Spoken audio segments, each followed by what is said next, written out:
Robert Redford was one of the greatest names in modern Hollywood. The 89-year-old actor died early this morning at his home in Utah. That's according to his publicist.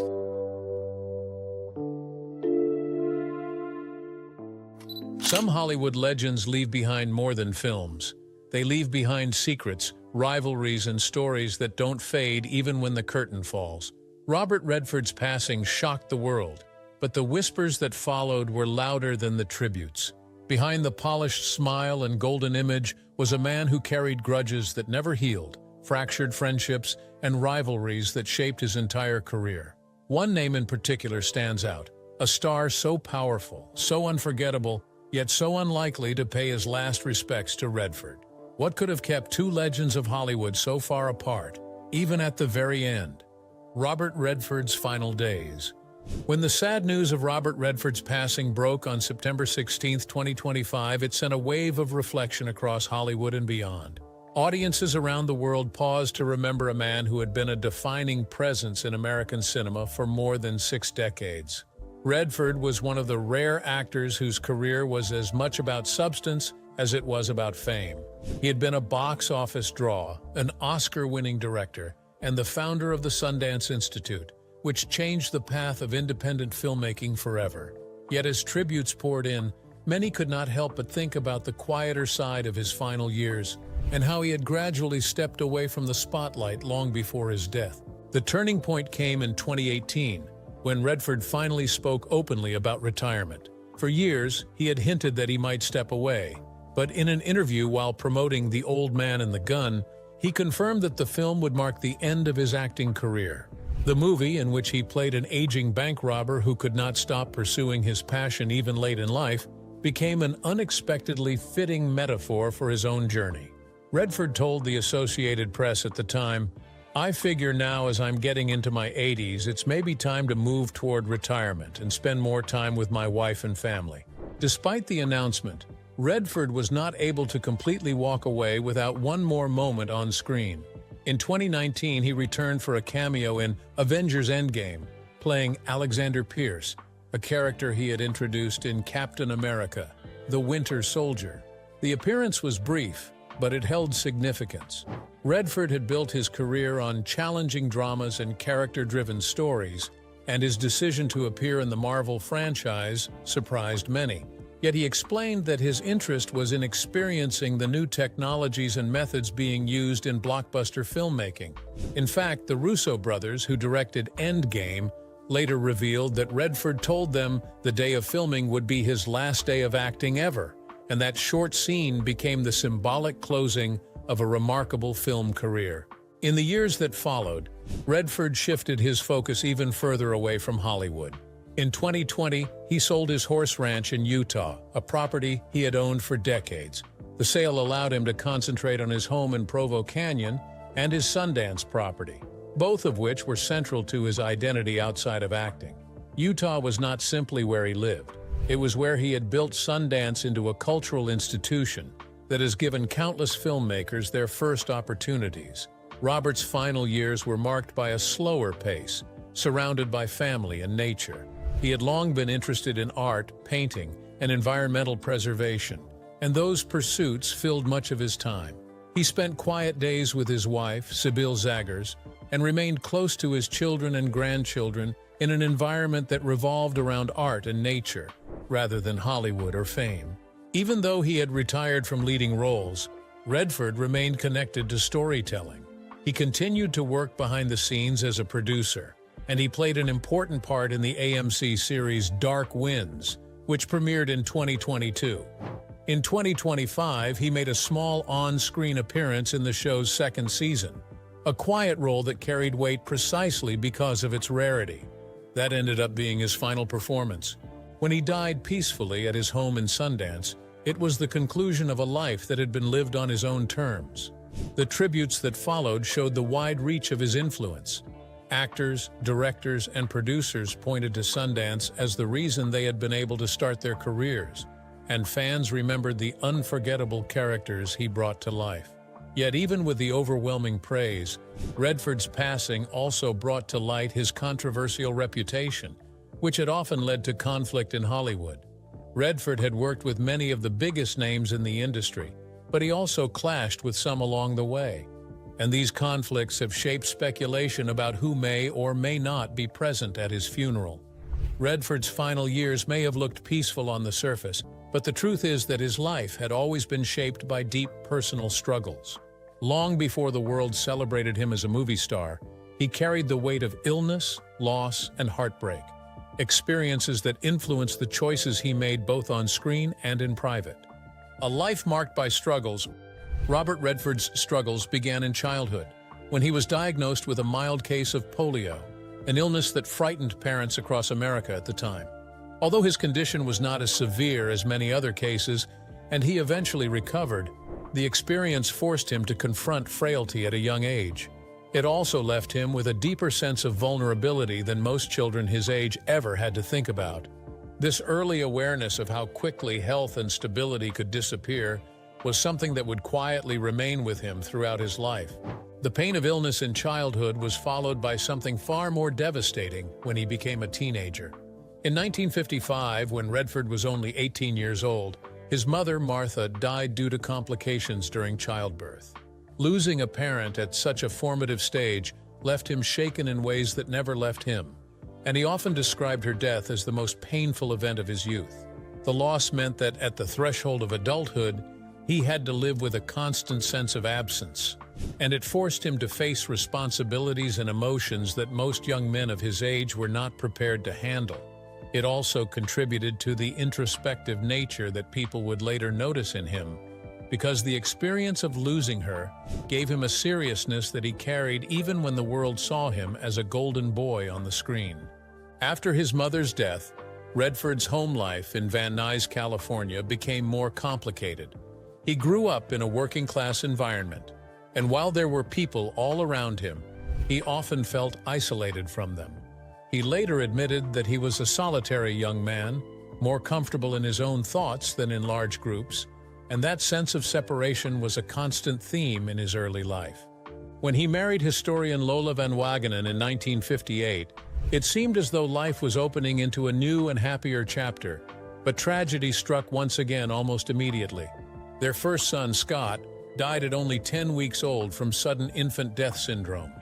The death devastated the young couple, and even though Redford rarely spoke about it in interviews, the grief never truly left.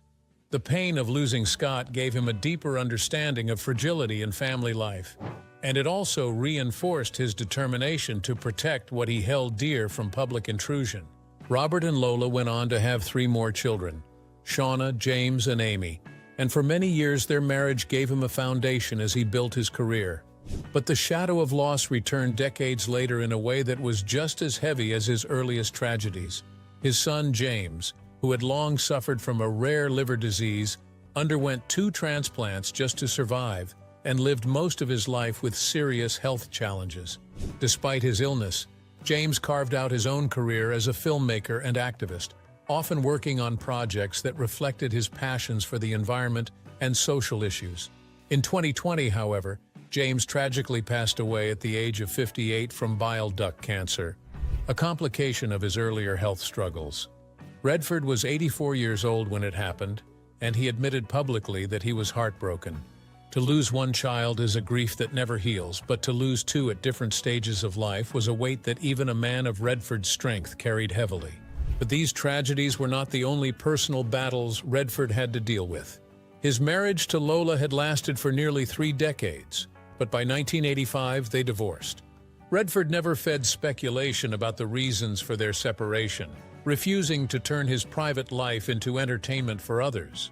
For him, those details were not for public consumption, and his silence on the matter reinforced his lifelong habit of guarding his personal life. After many years on his own, he eventually found companionship again with the German artist Sibylle Zaggers, whom he married in 2009. With her, he built a later life centered on art, nature, and privacy, away from the industry that had defined his career. Unlike many celebrities of his generation, Redford had no interest in exposing his family life for attention or public sympathy. He had seen too much loss, and the best way he knew to protect himself and those closest to him was to keep that part of his life away from the cameras. Redford never fit into Hollywood's system. He liked doing things his own way and never changed himself to please the industry. However, while this made some people admire him, it also created tensions that left certain relationships strained. Redford versus Hollywood. Robert Redford may have been one of the most recognizable actors in the world, but he was never fully comfortable with the machinery of Hollywood. From the very start of his career, he was uneasy about the way the studio system operated, and he never hesitated to let people know how he felt about it. He often spoke about his dislike for studio politics and the endless bureaucracy that seemed to come with every project. Where many actors learn to navigate the system by staying quiet or by compromising with executives, Redford often chose the harder road, insisting on creative freedom even when it caused tension. One of the earliest and most visible examples of this came with The Great Gatsby in 1974. Redford was cast as Jay Gatsby, and while the film had all the makings of a major hit, a beloved novel, an A-list cast, and a big studio behind it, Redford was unhappy with both the script and the casting decisions made around him. He disagreed with the direction the film was taking, and he made his frustration known. In the end, he refused to attend the premiere, a rare move for a star of his size at the time, and a clear signal of how far he was willing to go to stand by his beliefs. This attitude defined much of his relationship with Hollywood. He clashed frequently with executives over creative control, pulling out of films when he felt the projects weren't being handled in a way he could support. For example, he reportedly walked away from a movie called Blue at the last minute, leaving the studio scrambling. Even when he was already signed on as the lead, like in Indecent Proposal, he nearly quit the film altogether, citing disagreements over how the story was being developed. To studio heads, Redford's reputation became complicated. He was bankable and beloved by audiences, but unpredictable when it came to actually finishing projects. Colleagues and Hollywood execs often complained that he had another habit that frustrated them. He was known for being late or even skipping meetings entirely. For many actors, this might have damaged their careers, but Redford's talent, box office draw, and growing influence as a filmmaker and activist made him difficult to ignore. He could afford to take risks with his career because he had built enough power and credibility that people still wanted him involved in their projects, even if he wasn't the easiest star to work with. But Redford didn't see this behavior as rebellion for its own sake. He genuinely disliked Hollywood's emphasis on money and control over artistry, and he believed filmmakers needed an alternative space to create work on their own terms. That belief led to one of his most important contributions to the industry, the founding of the Sundance Institute and the Sundance Film Festival. Redford wanted Sundance to be a haven for independent filmmakers who struggled to break through in an industry dominated by big studios. He gave young directors and writers the resources to tell their stories without having to water them down for commercial gain. The impact of Sundance cannot be overstated. Directors like Quentin Tarantino, Chloe Zhao, Ryan Coogler, and countless others first gained attention there, using the festival as a launchpad for careers that would eventually reshape Hollywood. For Redford, Sundance was more than a film event. It was a direct counterweight to Hollywood's commercialism. It represented the type of cinema he believed in, one that gave space to new voices and risk-taking ideas instead of safe, predictable blockbusters. Redford's independence wasn't limited to filmmaking. He was also outspoken on social and political issues at a time when many stars stayed quiet for fear of alienating audiences. He used his fame to advocate for environmentalism, Native American rights, and queer community causes, often weaving these themes into the projects he chose to support. Films like The Candidate and All the President's Men were not only entertaining political dramas, but also reflections of his own belief in questioning authority and holding powerful institutions accountable. For Redford, art and activism were not separate. They were connected, and he used Hollywood's reach to highlight causes he cared about deeply. Of course, his outspoken nature and refusal to play along with Hollywood norms didn't always win him friends. There were rumors throughout his career that he refused to work again with certain actors or directors after personal or professional conflicts. Though true to his character, he never aired these disputes in public. He believed silence was more powerful than feuds, and so while he had strong opinions about people he clashed with, he avoided turning those disagreements into headlines. This made him both respected and mysterious, because colleagues never quite knew what he was thinking, but they knew where they stood with him if they had worked together and failed to earn his trust. This independence, this constant push against Hollywood tradition, was both the reason for his greatest achievements and the cause of his most strained relationships. For every person who admired him for staying true to himself, there were others who found him difficult, uncompromising, or even arrogant. Yet Redford wasn't playing a part. He lived his career the same way he lived his private life, by setting firm boundaries and sticking to his principles no matter the cost. And while Redford rarely named names when it came to his conflicts, there were some professional relationships that broke down so publicly that it became impossible to ignore. One in particular involved one of the most important screenwriters of the 20th century, a man whose words had helped define Redford's career in its early stages. But their fallout showed that even partnerships built on brilliance could not escape the pressures of ego, control, and Hollywood politics. The fallout with William Goldman. When people talk about Robert Redford's career, it's impossible to ignore the role that screenwriter William Goldman played in shaping it.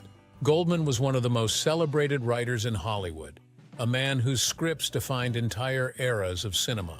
He was the mind behind Butch Cassidy and the Sundance Kid, the movie that not only gave Redford his breakout role but also attached his name forever to the Sundance identity. Goldman would later go on to write several other hits, picking up 2 Academy Awards for screenwriting along the way, and earning a reputation as one of the sharpest and most influential writers the industry had ever seen. Redford and Goldman's early collaboration seemed like the perfect pairing.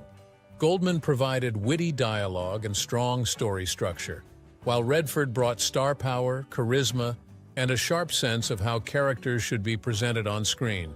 Together, they created moments of film history.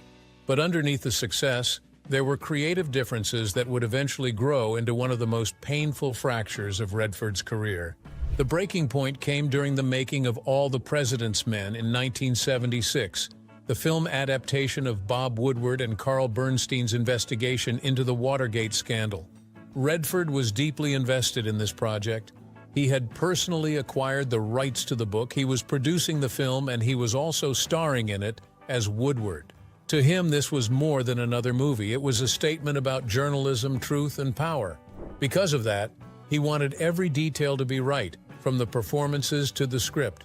William Goldman was hired to write the screenplay, and on paper, it looked like a perfect match.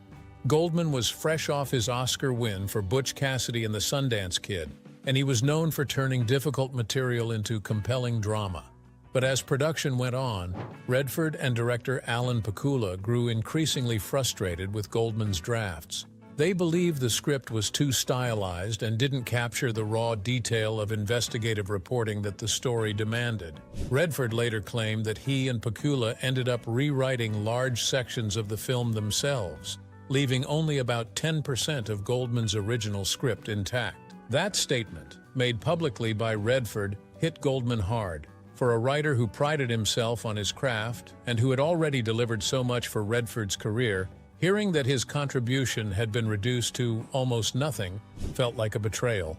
Goldman insisted that while revisions were made, the backbone of the film was still his work, and he was angry that Redford would downplay his role so severely.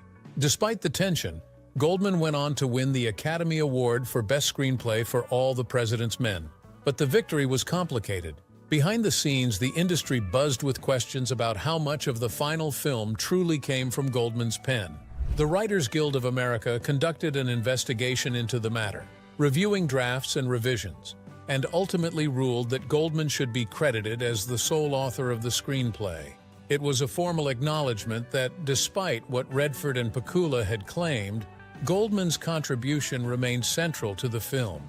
For Goldman, the episode left scars that never fully healed. He felt that Redford had tried to diminish his role in one of the most important projects of his career, and that their creative partnership, once so promising, had collapsed under the weight of ego and control. The two men never publicly reconciled, and although they moved on to other projects, their collaboration effectively ended there.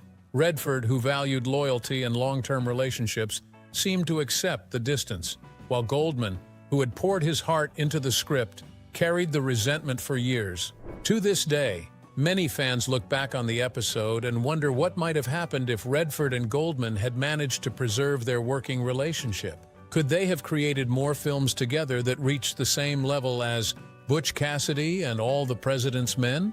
Or was the break inevitable, given Redford's determination to shape his projects exactly to his vision? Well, Redford never spoke in depth about Goldman after their split, and Goldman himself carried his disappointment quietly but firmly, leaving the wound unhealed. Hollywood is full of partnerships that fall apart, but this one stood out because it involved two figures who had once defined each other's work. Their fallout marked the end of one of Redford's most important creative collaborations, and it revealed once again how complicated his relationship with Hollywood really was. However, it would not be the last time Redford found himself at odds with another giant of the industry. After William Goldman, another actor with equal power, equal influence, and an equally unbending sense of pride, would find himself on the other side of Redford's stubborn streak. Robert Redford versus Jack Nicholson. When two of the biggest names in Hollywood rise at the same time, comparisons and rivalries are almost inevitable. Robert Redford and Jack Nicholson were both born in the 1930s. Both became major stars in the late 1960s and early 70s, and both came to represent very different sides of American cinema. Redford was the polished golden boy, blonde, handsome, and often cast as the all-American hero. Nicholson, by contrast, brought a darker, more rebellious energy, projecting grit and unpredictability in nearly every role. They were rarely considered friends, and though they never openly fought in public, Hollywood insiders often whispered about the quiet rivalry between them. The differences between the two men came to the surface in a few key moments, most notably around The Great Gatsby. In the early 1970s, when Paramount Pictures was developing The Great Gatsby, a number of big names were floated for the lead role. Jack Nicholson's name was among them. The part of Jay Gatsby was one of the most coveted roles of the decade and a chance to embody one of literature's most iconic characters. Ultimately, the role went to Robert Redford, who was riding high on the success of Butch Cassidy and the Sundance Kid. But Nicholson was not convinced by the casting. He reportedly felt that Redford's image was too clean, too privileged, and too polished to embody the haunted, ambitious striver that F. Scott Fitzgerald had created in the novel. Gatsby, in his view, was a man who carried scars of struggle and desperation, someone who built a fortune not out of privilege but out of a restless desire to climb. Nicholson believed he could bring that rawness to the character in a way Redford could not. Nicholson's reservations about Redford in the role were no secret. He would later remark that Redford looked like a privileged person, adding that Gatsby, as a character, would not worry about chopping his way up. To Nicholson, Redford lacked the edge, the hunger, and the rough history that defined Gatsby's core. It was not an insult to Redford's talent, but a blunt statement about how differently the two men saw the same character. These comments by Nicholson left an impression. Redford had always been careful about how he was perceived in the press, choosing his words cautiously and avoiding unnecessary conflict. However, Nicholson was more direct and often unfiltered. By questioning Redford's suitability for Gatsby, Nicholson not only created a public record of their differences, but also added fuel to the perception that the two actors viewed each other with skepticism. Nicholson's belief that he could have brought more depth to Gatsby was never tested because he never played the part, but the idea lingered in Hollywood conversations. The 1974 version of The Great Gatsby, with Redford in the lead, did not become the success the studio had hoped for. The movie earned mixed reviews, with critics often pointing to the film's glossy surface and lack of emotional bite. Nicholson's comments seemed prophetic, as though he had predicted exactly why the film would stumble. But the Gatsby moment was not the only time Redford and Nicholson found themselves circling the same roles. Both were at one point considered for the part of Michael Corleone in The Godfather. In the end, the role went to Al Pacino, whose brooding intensity reshaped what audiences expected from a mafia story. Another instance came with The Sting in 1973, one of the most beloved films of Redford's career. Nicholson had been offered the role of Johnny Hooker, the young con man who partners with Paul Newman's character in the story. Nicholson, however, turned it down, choosing instead to focus on projects like Chinatown, which he believed offered more complexity. The decision worked out for both men because Redford scored one of the biggest hits of his career, and Nicholson delivered one of the most celebrated performances of the decade in Chinatown. But the overlap reinforced the sense that they were often operating in the same space, choosing from the same pool of high-profile scripts, and measuring themselves against one another whether they admitted it or not. Despite all this, Redford and Nicholson never made a film together. For two stars of their stature, this absence speaks volumes. Hollywood often pairs rival actors, either to maximize box office draw or to create on-screen tension, but in this case, it never happened. Theories vary as to why.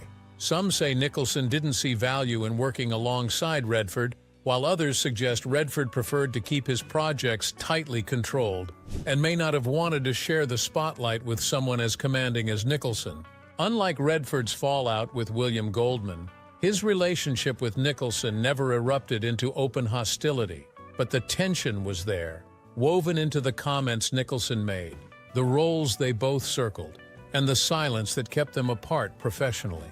For audiences, this rivalry remained mostly behind the curtain, visible only in the occasional quote or the what-if scenarios about roles they both might have played. Yet it added another layer to Redford's complicated relationship with Hollywood. He was a man who inspired admiration, but also skepticism. He was talented, but sometimes too controlled, too polished, and too careful. Which other actor do you think Robert Redford had issues with? Tell us in the comments section below. If you enjoyed this video, don't forget to click on the next video on your screen like this video, and subscribe to our channel for more updates.